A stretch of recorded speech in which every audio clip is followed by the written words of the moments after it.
All right, calculus kids, we are into section 4.5, solving related rates. This, I'm going to say sarcastically, is one of calculus students' favorite sections.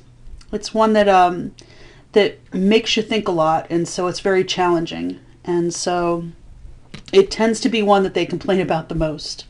So, with that being said, does that not inspire you to be with me and learning how to do this stuff? Just telling you the facts. I can tell you that my BC kids, if you ask them what section they like the least, this would probably be the one. But we can do it. It's really not that bad. So they start out with examples that have nothing to do with these word problems that we're going to get into. And really the idea is, in a related rate problem, we saw this in the last section, that two values are changing at the same time. You've got values like within a triangle. We saw that with the police car problem, where we're using Pythagorean theorem and the x's and y's were changing at different rates. And that's what these related rates are. So you've got variables that are changing at the same time. I gave you the example of a balloon. When you blow up a balloon, the volume is changing, but so is the radius. So you've got two things changing at the same time. That's related rates.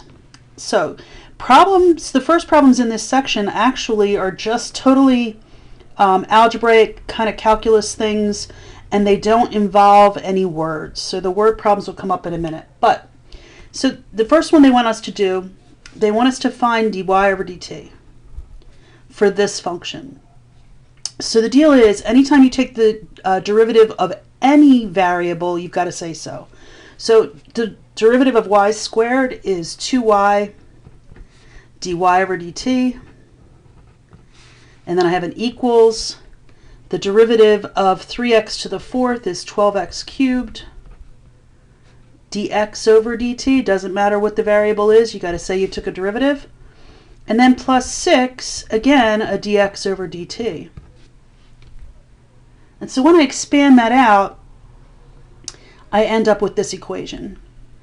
I've got no constant pieces. We saw that in the last section too, where if something's constant, it can just zero out. But they tell you that x is 1, and they tell you dx over dt is 2. And so what you're going to do is you're going to plug those values in. So we've got a 2y. They didn't tell me anything about y. They want me to find dy over dt equals 12 times x is 1, so 1 cubed. And then I have dx over dt is 2. 6 times 2. All right, so that's the best I've got right now, filling things in that I know.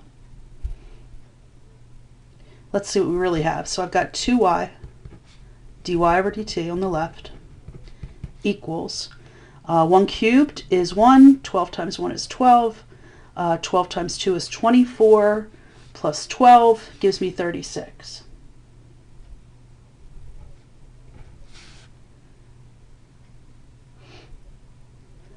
I guess I can divide by 2, right, on both sides, so that would give me y dy over dt equals 18, but I'm still stuck, right? Now I'm at a stuck place because I've got two unknowns, and what I want to solve for is this guy right here. And so I'm saying to myself, obviously I need to figure out what y is. Well, is there anything that they told me that's going to help me figure out what y is? And if I go back to the original equation, this guy right here, if I know what x is 1, I can plug that in and figure out what y is. And that's what I'm going to do, because now I'm in a place with two unknowns and I can't have that. So over here, I'll have y squared equals 3 times 1 to the fourth plus 6 times 1. Right? So I'm looking at this and I'm going to solve that out. Y squared equals 1 to the fourth is 1. 1 times 3 is 3. 6 times 1 is 6. And so I get y squared equals 9. And that gives me a y that equals 3, square rooty, right?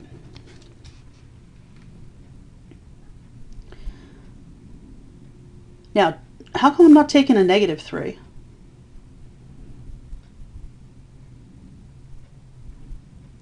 And if I look at the equation, I'm always going to get a positive y value no matter what out of this equation because y is being squared.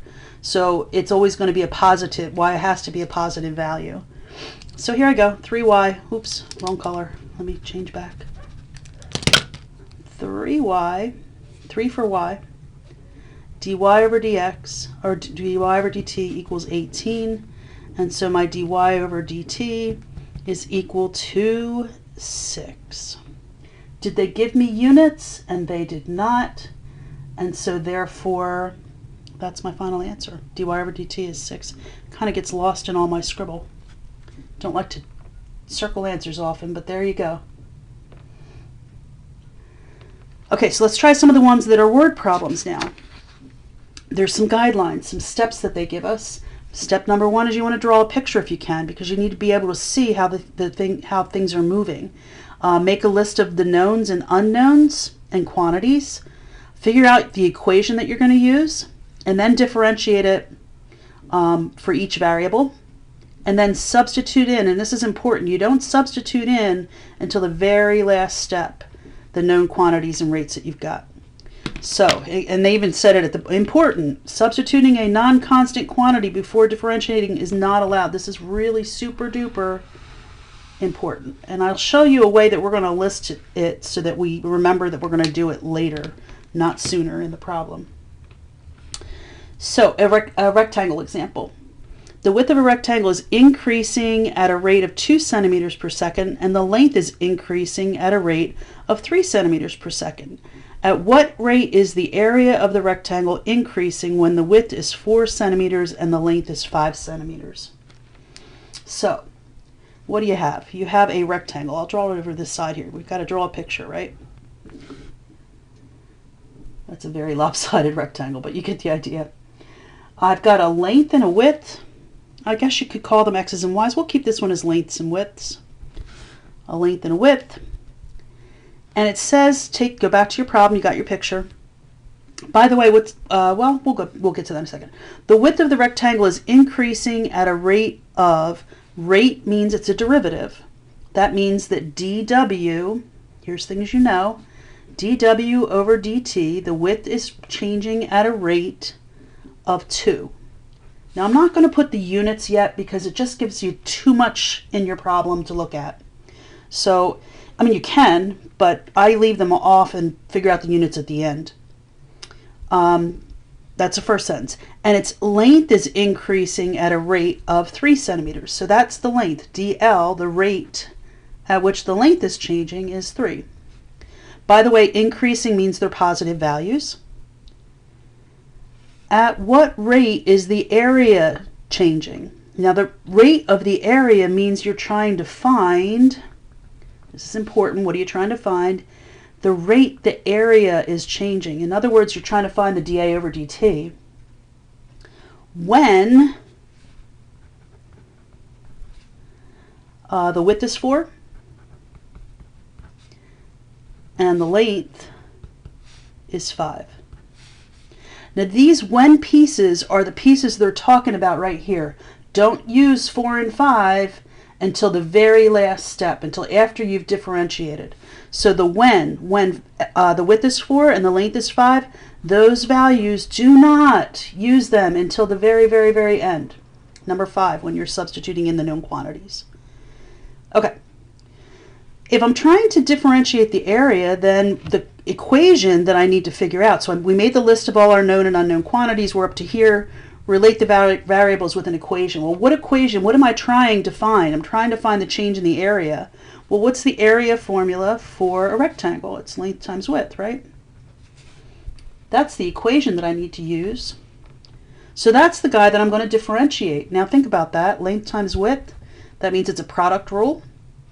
So I'm going to have dA over dt when I take my derivative equals the first times the derivative of the second, dw over dt, plus the second, w, times the derivative of the first, times dl over dt.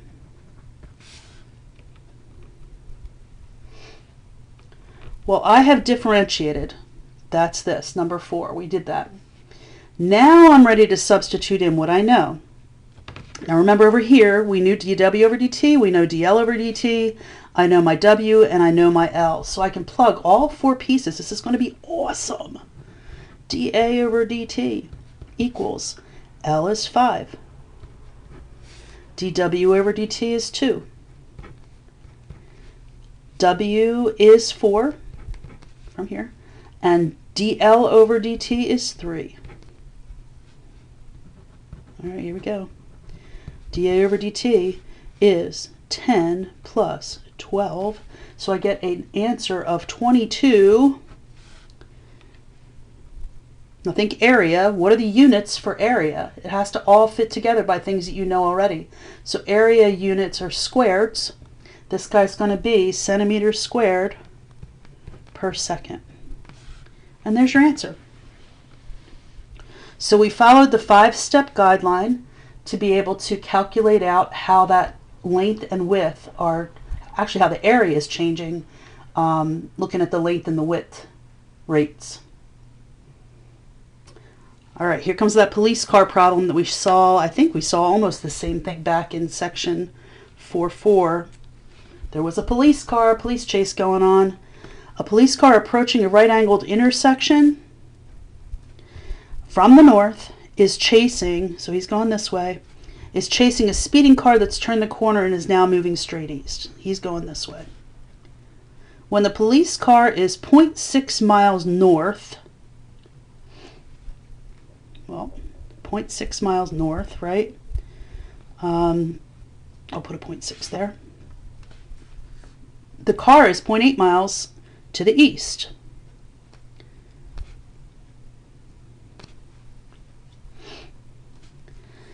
The police determine with a radar gun that the distance between them is increasing at a rate of 20 miles per hour. 20 miles per hour. So I've got to figure out what they're talking about.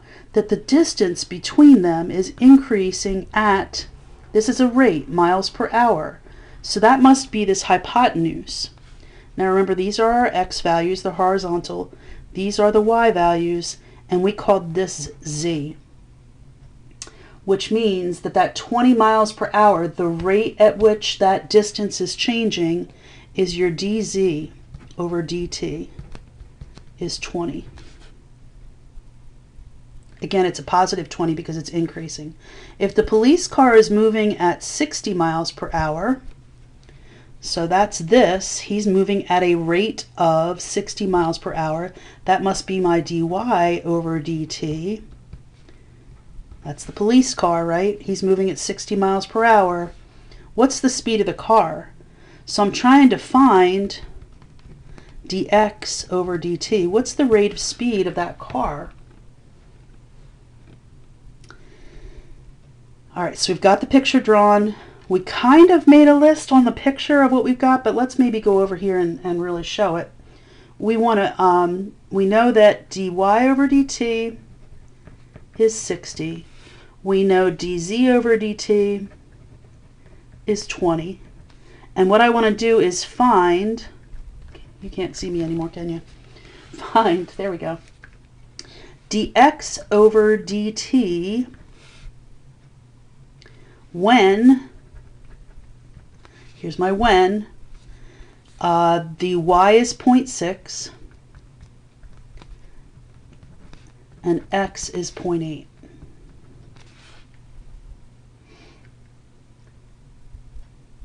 All right, all that from the wording of this lovely problem.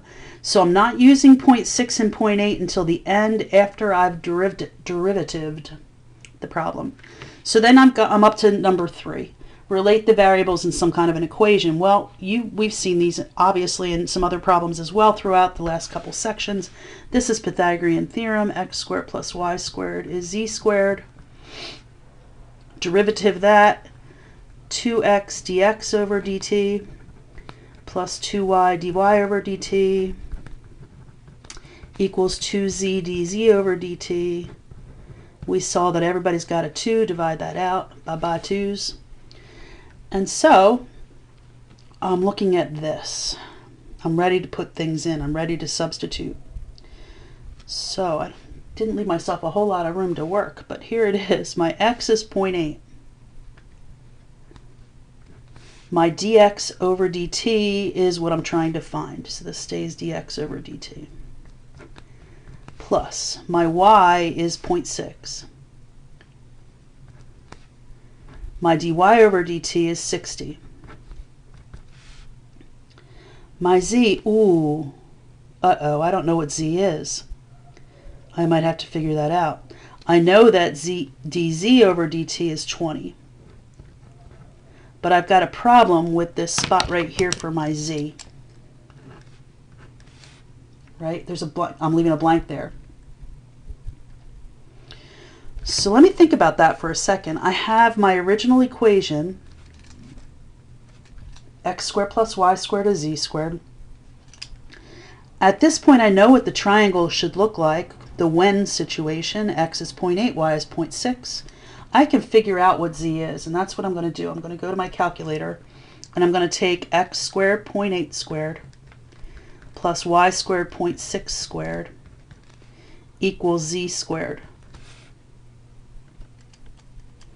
This is, if you think about it, this is 0.64 plus 0.36. They add up to be 1. The square root of 1 is 1. So I get a z value that's 1. That's what goes in this place. All right, so let's finish out the problem. I've got 0.8 dx over dt equal, or plus. By the way, this 60, are my y values getting bigger or smaller as he's coming towards this? The y values are decreasing, right? So that means that this should be a negative 60. We didn't catch that in the beginning, but it is a negative 60. So this should be a 0.6, I'll leave it as a plus, 0.6 times negative 60 equals my z of 1 times 20 is 20. And so then it's just the algebra of figuring out the rest of this stuff. So I've got, I'm running out of space again here, 0.8 dx over dt. This comes out to be minus 36 equals 20. If I swing the 36 over, I've got 56 and divide by 0.8. That gives me my final answer. Where do I want to put it? Dx over dt equals 70 miles per hour. Remember, you're looking for how fast the guy's going. So there it is. And that's related rates. So two variables are changing at the same time. That's the notes for the section. Let's try a couple of the practice problems. If I go to the second page here, these practice problems, I am going to pick, I think I'll pick number 4 because number 4 has some fractions involved. Ain't nobody loving fractions. All right, so number 4, if I'm looking at him, this is like the beginning problems. They're not giving you the word problems. You don't have to draw a picture or any of that stuff. You want to find dA over dt, the derivative of A.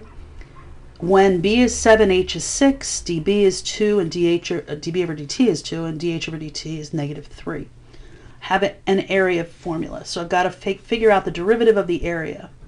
dA over dt. Well, I've got 1/2 bh. I've got two different variables. They're being multiplied together, so this is going to be a product rule. So I'll have the first, 1/2 b, times the derivative of the second. Well, the derivative of the h is dh over dt. It's really 1, but you get a variable there. H, so you got to say so. Plus the second, h, times the derivative of the first. Oh, 1/2. Actually, it does have a coefficient. Times h times 1/2. But the derivative of b comes down, so it just is actually 1/2 db over dt. Toss in all the pieces you know. You're trying to find dA over dt. 1/2 b is 7. Oh, dh is negative 3. plus h is 6 times 1/2 times dB over dt is 2. So let's see what we got. dA over dt. Negative 21 over 2 plus, I've got 6, well, the 1/2 and the 2 cancel each other out, so it's just a plus 6. Let's try to add them together. You've got to have common denominators. So negative 21 over 2, if I put 6 into 2's, it's 12. 2's, not 6's. And so then I'm adding my pieces together. I end up with negative 9 over 2, and that's what dA over dt would equal. So easy enough. If I were to look at, I'm looking to see what else is challenging here. Let's do number 5. Number 5 brings up kind of an interesting deal. Number 5. An ice cube is melting at a rate of 5 cubic centimeters per hour. At what rate is the edge of the cube changing when the edge of the cube is 3 centimeters? So I've got an ice cube. They would like us to draw pictures. I'm going to say it's like a regular, I don't know if ice cubes even look like that anymore, but back in the day they were like cubes. That's what they're going to assume that you're going to think when you're looking at it for this. We all have automatic ice makers now, and they make them in all sorts of different shapes and sizes, but this is the classic cube. An ice cube is melting at a rate of 5 cubic centimeters per hour. What is it that they're giving you? What does that mean? If the ice cube is melting, then the ice cube's getting smaller, right? So if the ice cube is getting smaller, then you're really talking about the volume of the ice cube. The volume of the ice cube is getting smaller. So that means that dV, your change in volume, because they use that word rate, right? The dV over dt is melting at a rate of negative, it's going to be a negative 5. That negative is really significant. It's melting. The ice cube's getting smaller, so the rate of the volume is getting smaller by negative 5. So they didn't tell you, like, specifically use negative 5, but because of the wording of the problem, you know that that volume is getting smaller, and therefore it's a negative value. All right, so that's one piece. Let's keep going. At what rate is the edge of the cube changing? So they want to know how the edge of the cube, now we usually call these sides because they're all the same in a cube type thing. So I know that the edge of the side is changing. They want to know, I want to find ds over dt. That's what I'm trying to find when, I should use the word when here, when the edge of the cube, when your side is 3 centimeters. There's the puppies crying at you. My husband is out shoveling. We had some snow, and so he's out looking out the window and I guess wants to go out and play in the snow. So there's Levi. So this is all the verbiage of what you got going on. What formula can you use? Well, you're using the volume formula for a cube. The volume of a cube is side times side times side, length times width times height. So it's going to be side cubed. That's the equation. Then we're going to derivative. So if I were to derivative, I'd have dV over dt equals 3s squared ds over dt.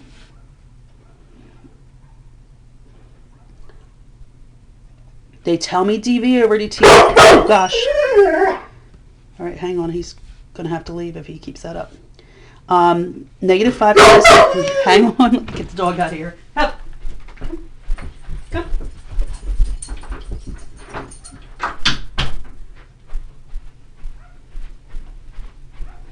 All right, sorry.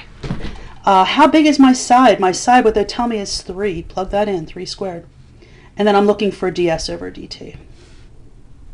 So let's work our way through. 3 squared is 9. 9 times 3 is 27. So I have negative 5 equals 27 ds over dt. Divide it out. And I get ds over dt is negative 5 over 27. What are the units? Well, they were looking at cubic centimeters per hour for the volume. This one is just how the side is changing. So this is just going to be centimeters per hour. And you'll notice in this particular section, move it so you can see the whole thing, they give you the answer. Because they know these questions are really tricky for kids. So they give you the answer. I mean, you've got a lot of work to do to get there. So just having the answer is not going to be a big help, other than to check yourself in the end that you got the right stuff going on. There was one of these that I disagreed with their positive and negativeness.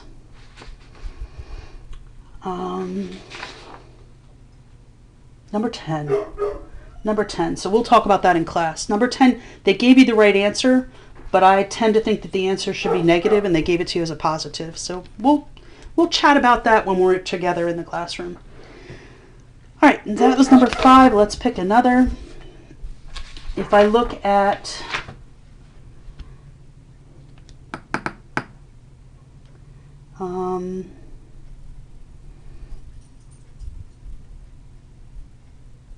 let's go with number 7, and this will probably be our last one. Number 7. A spherical balloon is expanding at a rate of 60 pi inches cubed per second. How fast is the surface area of the balloon expanding when the radius of the balloon is 4 inches? And they give you both formulas, the formula for area and the formula for volume. So let's go back, and we've got a balloon. Spherical balloon. There's my balloon. Oh, you can't see it. Now you can see it. The balloon is expanding at a rate of 60 pi inches cubed per second. And you ask yourself, what the heck is that representing? Let the units be your friend. If it's a cubed unit, then it must be a volume. Volumes are cubes, areas are squares. So if you at all confused by what that number represents, let the units be your friend. So I know right now that dV over dt is, and it's expanding, so it's going to be positive 60 pi. How fast is the surface area? How fast is the area of the balloon expanding? That means I want to find how the area is changing, dA over dt. When, don't want equals, find dA over dt when, and then I keep reading, the radius of the balloon is 4, when r equals 4. So that 4 is on hold until after I differentiate.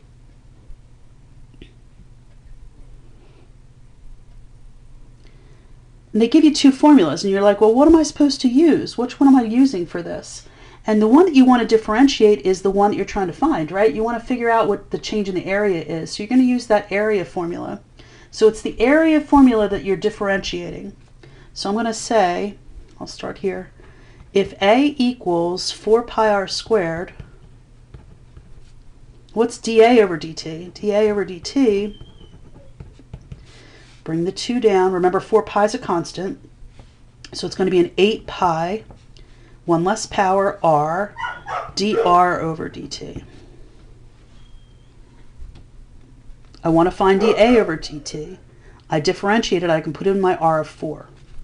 So now I'm at dA over dt equals 8 pi times 4, but I don't know dr over dt. And you see how now you have two unknowns in this whole thing? So you scratch your head for a minute, and then you go back and you look at, well, shoot, they gave me something about the volume. Maybe I need to do something with that. They told me how the volume's changing. Maybe that'll help me figure out what this dr over dt is. So I'm going to go over here. I'm going to actually even change my color just to make it pretty. I'm in a quest to find dr over dt. Remember, ultimately, I'm trying to find dA over dt, so they had to have given me enough information to get there. So I'm not messing with the dA over dt, I'm messing with the other guy. So I know that dV over dt, I take the derivative of the volume, the 3 comes down in front, that's going to knock out the 3 that's in the denominator, so I'll have 4 pi r squared dr over dt. Well, dV over dt is 60 pi. Put that 60 pi in there. My r is 4. And you see how suddenly you've got enough information to figure out what dr over dt actually is.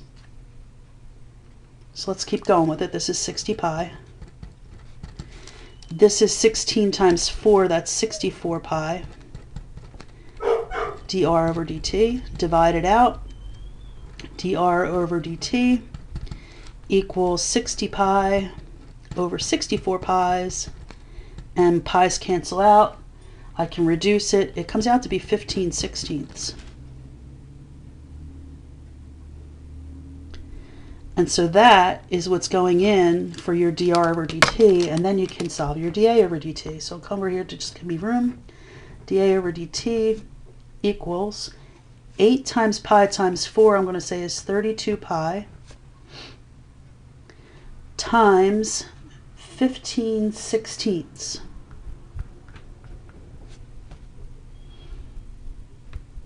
Well, I can cancel, I can reduce the 32 and the 16 to 2 and 1. So 2 times 15 is 30, and I get an answer of 30 pi. This is an area formula. Change in area, think of your units. What should they be? They have to be squared units, so this would be inches squared per second. Check it with your answer here. Bingo, we got it. Okay, so there, my friends, is related rates. Again, let's go back to the very front and look at the steps that you need to take. They kind of are going to make a lot more sense now that we tried a few problems. You want to draw the picture. You want to read the problem and make a list of what you know and what you're trying to find. You want to figure out the equation that's going to relate those two things. Then you take the derivative, make sure that you're saying that you're taking the derivative of each variable, and then substitute in and solve it out. If you end up with two unknowns in your problem, they must have given you some kind of information for you to be able to go back and figure out what that other one is. So what one of those variables would be. So if you do have two unknowns, go back and check out your given information and see if you can solve for one of those variables. And that's it. I'll see you in class, and we'll talk soon.